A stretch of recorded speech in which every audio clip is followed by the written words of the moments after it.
O avançamento foi acontecido em todos os setores da atividade, como nutrição, manejo e sanidade, mas uma parte muito significativa do ganho conseguido foi por conta do desenvolvimento e do uso de modernas tecnologias nas fazendas de cria. Pois então, para esticar uma prosa a respeito de como isso foi feito, a gente está tendo a satisfação de receber aqui no nosso arranchamento a visita internética do engenheiro agrônomo Maurício Palma Nogueira, sócio-diretor da consultoria Atenagro, que vai participar dessa entrevista falando ao vivo aqui mesmo da capital paulista. Boa noite, Maurício. Muito obrigado por você ter aceitado mais uma vez dividir com a gente um pouco das suas vivências e sabedências. Seja muito bem-vindo, como sempre.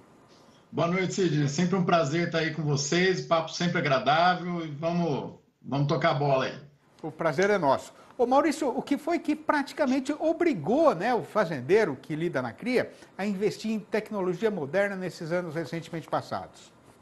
Isso era esperado, né, Sidney? A gente tem falado até desse comportamento que poderia acontecer em algum momento, né? Que foi acontecendo com a pecuária, né? A gente foi intensificando aí a engorda, principalmente, depois parte da recria, ainda tem que melhorar bastante, mas a gente acelerou muito a recria e engorda, e isso foi criando uma demanda maior do que a oferta ali na cria, né? Então você vai estimulando o criador. Há uns anos atrás, não valia muito a pena você intensificar muito a cria. Então, os indicadores zootécnicos, tudo bem, era sempre bom você melhorar, mas agronomicamente, quer dizer, a produção por hectare, ela não era estimulada. Hoje, com esse balanço, né, a gente vai ver isso na relação de troca, né? Então, o ágio do bezerro hoje é muito maior do que era anos anteriores em relação ao preço do boi gordo por arroba. Então, isso estimulou e o criador agora vem intensificando também a atividade. Ô Maurício, a respeito da eficiência reprodutiva do rebanho, né? Ainda tem lugar na pecuária brasileira para vaca que não dá um bezerro por ano? Cada vez menos, Sidney, cada vez menos, né? O segundo maior custo aí que a gente tem na pecuária, em geral, quando a gente analisa o setor, é a baixa fertilidade das vacas, né? Quando a gente considera todas as fazendas em média. Então, vai ficando difícil a gente não ter um índice de reprodução adequado, né? Ele vai ter que se adequar e, claro, né? Mesmo que você tenha uma fazenda redondinha, é difícil você ter todas as vacas dando um bezerro por ano. Mas pelo menos você tem que ter aí perto de 80% ou mais. Agora, Maurício, para ter sucesso na cria, é suficiente para o fazendeiro produzir aí essa média aí de um bezerro por vaca por ano, ou aproximadamente isso? É bom. Você tem esse indicador aí perto dos 80, você tem que lembrar, Sidney, que parte das suas vacas você vai ter que descartar. O que é importante o pecuarista saber? Se a vaca ficou vazia, manda ela embora do rebanho.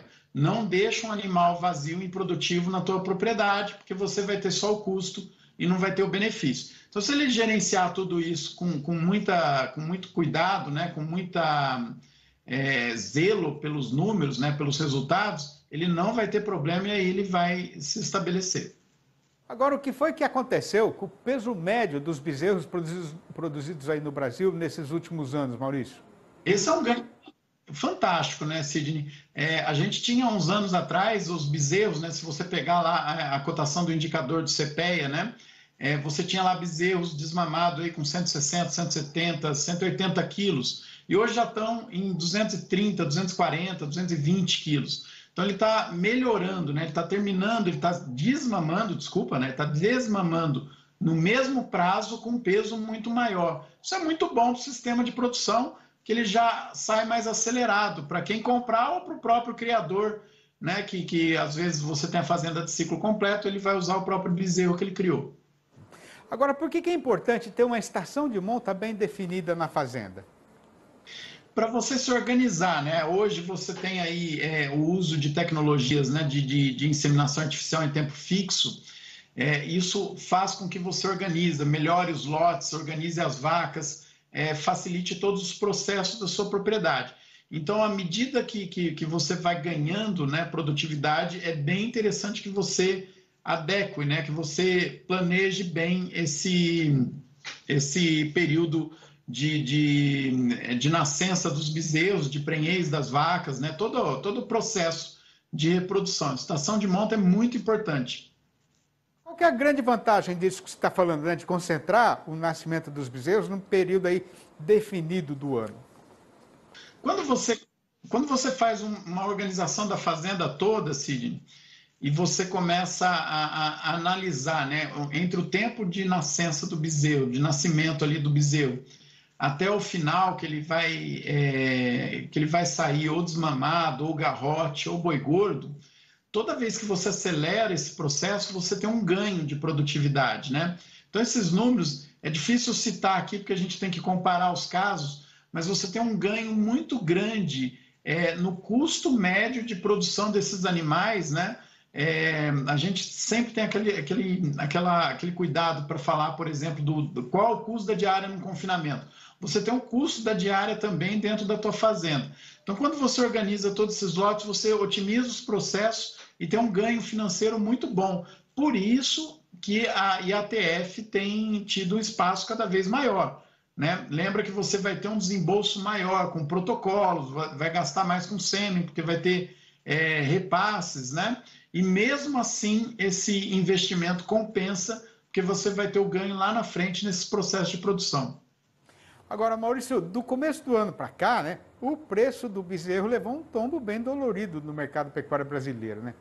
Assim mesmo, vale a pena continuar investindo em tecnologia na cria? Vale muito, Sidney, e vai valer cada vez mais, né? A cria é o diferencial da produção brasileira, é a cria. Por que eu digo isso? Se você pensa no mundo todo hoje, a gente tem uma demanda por carne bovina.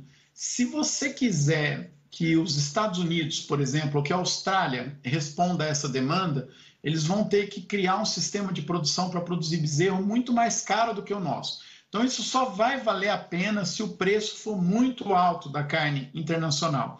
No caso do Brasil, não. A gente melhora a nossa eficiência de cria, nós temos espaço aqui para terminar esses animais e temos como aumentar a produtividade nas fazendas sem agregar custo de produção. Então, a gente até tem dito, né, foi bom a tua observação aí sobre a queda no preço, isso é normal, né, Sidney? Isso oscila, né? Tem momentos mais favoráveis, mais desfavoráveis.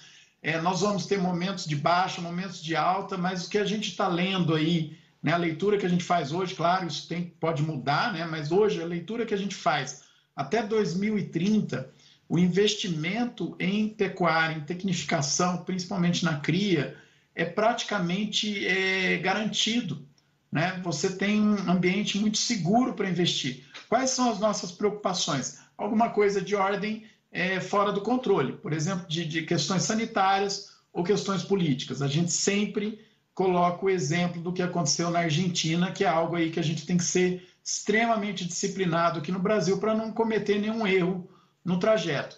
Mas vai valer a pena, sim, continuar investindo e vai valer cada vez mais. Muito bom. Ô Maurício, eu tinha mais umas 20 perguntas para fazer para você a respeito desse assunto, porque é um assunto fascinante, onde a gente pode crescer muito ainda no Brasil, como você está falando, né? Mas o nosso tempo é contadinho aqui, então eu queria agradecer demais a sua participação, mais uma vez aqui no nosso programa, você que é sócio aqui do Rancho desde que a gente construiu o primeiro alicerce, né? Então um abração para você e até a próxima, Maurício. Um abração, Sidney, é sempre um prazer, um abração para todo mundo aí. Tá certo.